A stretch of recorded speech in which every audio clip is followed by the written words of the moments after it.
Hello lovely viewers, আসসালামু আলাইকুম। আজকে পটলের এমন একটি রেসিপি দেখাবো যা রান্না করার পর ভাতের সাথে আপনাদের আর কিছুই দরকার পড়বে না, এত মজার। আজকের রেসিপিটি খুবই সহজ কিন্তু ভীষণ মজার। আশা করছি আপনাদের কাছে অনেক ভালো লাগবে।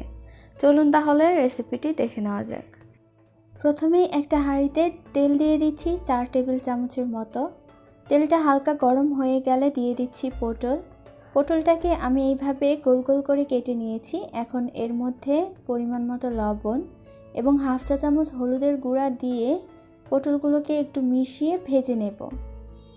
পটলটাকে এমনভাবে ভাজতে হবে যাতে 90%-এর মতো সেদ্ধ হয়ে যায়। ঢাকনা দিয়ে ঢেকে মিডিয়াম থেকে একটু কম আঁচে পটলগুলোকে ভেজে নিচ্ছি। মাঝে মধ্যে একটু নেড়ে দেবেন, নয়তো নিচে লেগে যাবে। এখন পটলগুলো ভাজা হয়ে গেছে, এগুলো সেদ্ধ হয়ে গেছে, আর এগুলো এখন আমি তুলে নিচ্ছি।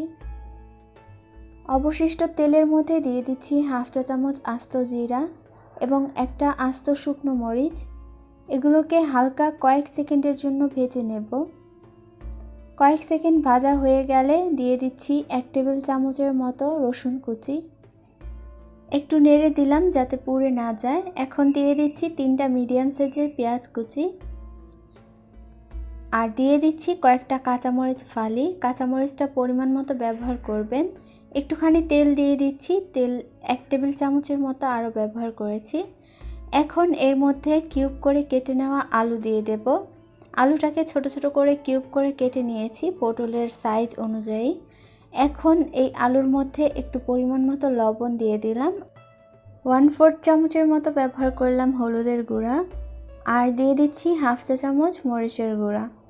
এখন এগুলোকে একটু মিশিয়ে নেব আর এই আলুগুলো মশলার সাথে একটু ভেজে নিতে হবে। আলুগুলোকে এমনভাবে ভাজতে হবে যাতে আলুগুলো একদম সেদ্ধ হয়ে যায়। এর জন্য চুলার আঁচটা একদম কমিয়ে এগুলোকে ভাজতে হবে, নয়তো কিন্তু পেঁয়াজগুলো পুড়ে যাবে, আলুটাও পুড়ে যাবে। কিছুক্ষণ পর আর মাঝে মধ্যে নেড়ে দিতে হবে, নেড়ে আবারও ঢাকনা দিয়ে ঢেকে আলুগুলোকে সেদ্ধ করে নিতে হবে। দেখুন আলুটা কিন্তু একদম সেদ্ধ হয়ে গেছে। এখন এর মধ্যে দিয়ে দিচ্ছি পটল। আলু পটল কিন্তু আগে থেকে সেদ্ধ হয়ে আছে, কারণ আমরা ভেজেছিলাম। এখন 5 মিনিটের জন্য রান্না করব আর 2টা কাঁচামরিচ এরকম পুরোপুরি ফালি করে দিয়ে দিলাম। এতে করে এর মধ্যে অনেক সুন্দর একটা কাঁচামরিচের ফ্লেভার অ্যাড হবে। 5 মিনিট পর মাঝে মধ্যে কিন্তু একটু নেড়ে দিবেন।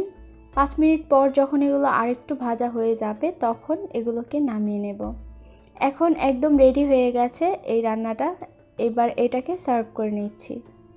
পটলের এই রান্নাটা কিন্তু রান্না করার সময় দেখবেন খুবই সহজ, কিন্তু খেতে ভীষণ মজার হয়।